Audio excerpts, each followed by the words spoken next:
There are still millions of people who think that voting isn't relevant to their lives.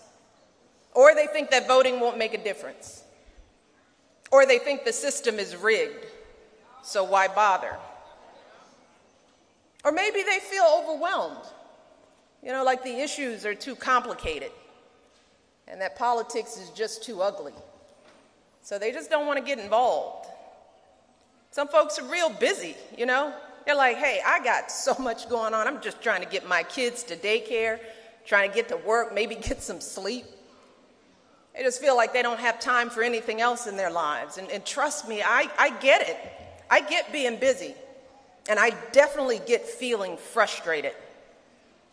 Because believe me, I am frustrated too. I am sick of all the chaos and the nastiness of our politics. It's exhausting. And frankly, it's depressing. So I understand wanting to shut it all out and just go on and just try to live your life, take care of your family in peace. But here's the problem.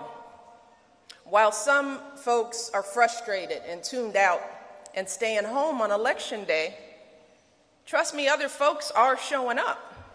Democracy continues with or without you. They're voting in every election, from city council to governor to president, because the folks who are voting know the impact that the leaders that they pick can have on every single part of our lives. Those sheriffs that we elect, they decide how our streets are policed. The school board members we vote on, they determine how our kids' schools are run. The mayors we send to City Hall, they can fix those crumbling roads in the public transportation system, or not. The folks who represent us in Congress pass laws on everything from job creation to whether we go to war. And those are just the candidates on the ballot. This November, across America, there are also what are known as ballot initiatives on everything from supporting housing for veterans, whether we promote renewable energy, to improving facilities for our senior citizens. Those things are on the ballot. And the people who show up to the polls this November will decide what happens on every single one of those issues. So really, when you think about it, not voting is like letting your grandma pick your clothes out. Now, no offense to grandma. My mom is with me today. And we love grandma. I love when grandma comes to visit.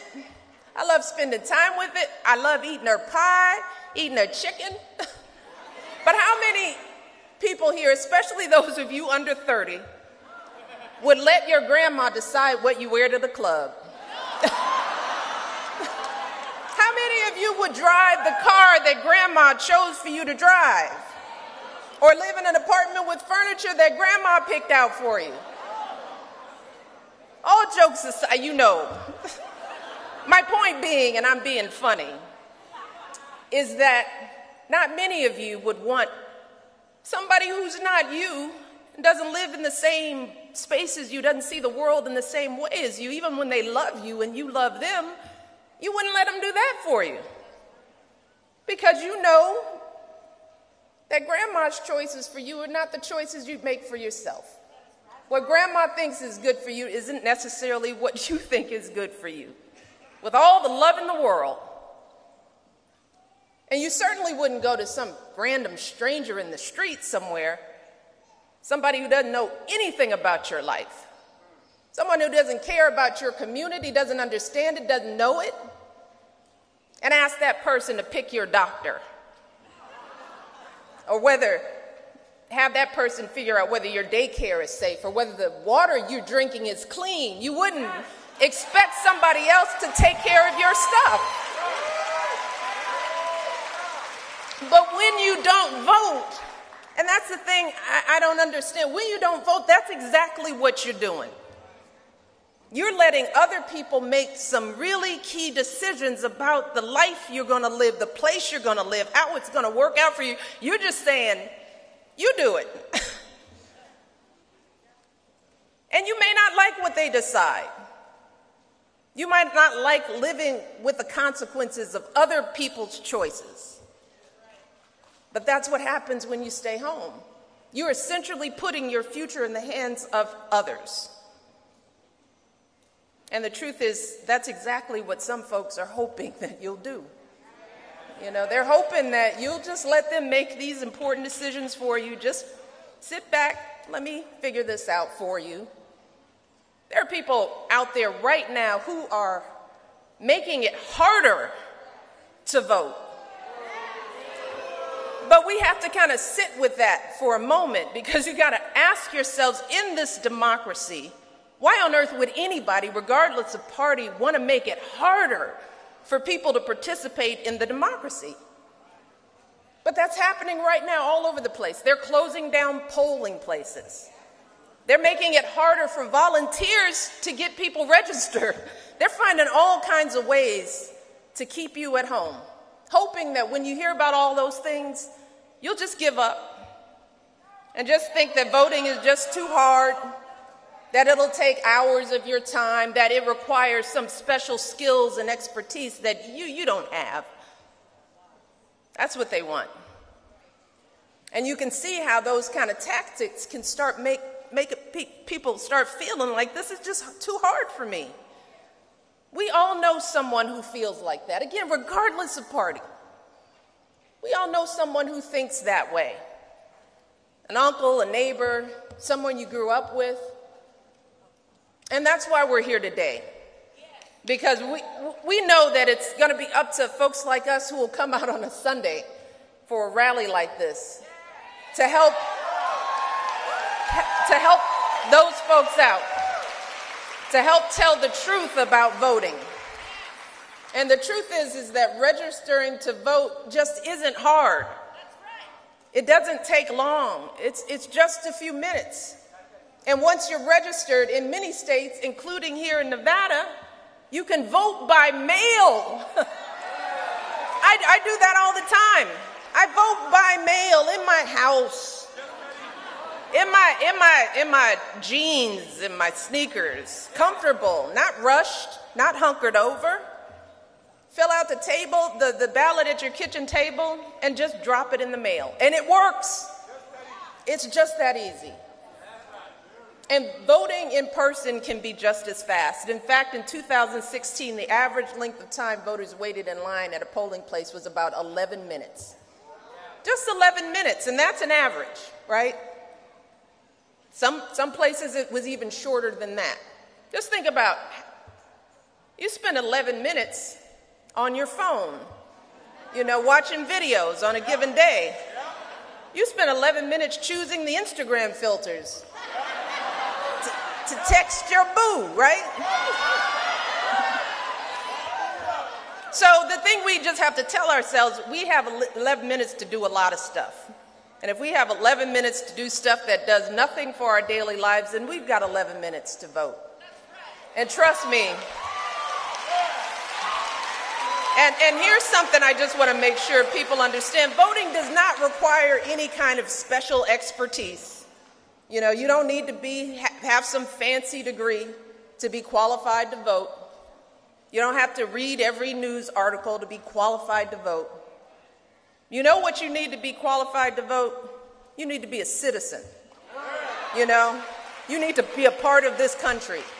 You need to have opinions about the issues in your community. That's what qualifies you to vote. Caring about your kids' future qualifies you to be a voter. Wanting a say in what happens in this country qualifies you to be a voter. So don't be intimidated. Don't let somebody intimidate you from being a part of this process. I've been voting since I was 18 years old. And trust me, I didn't know nothing about nothing at 18 years old, right? But what you do know is what you care about. For all the young people, you do know you have a voice. You do have opinions about what goes on. That qualifies you to vote. And it is not that hard. Plenty of folks of all ages are registering to vote for the very first time. And that should be a source of pride. You know?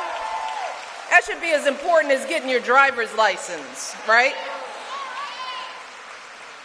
So those young people know that they want to have a say about what goes on in their neighborhoods. And they know it's time for a change. That's how folks all over this country are making change in their communities. Just give you an example. There's a little county in Missouri, Boone County. There were families struggling to get their children the mental health care they needed. Hundreds of families had been requesting counseling service for their kids, but the resources weren't there. So the folks in Boone County came together.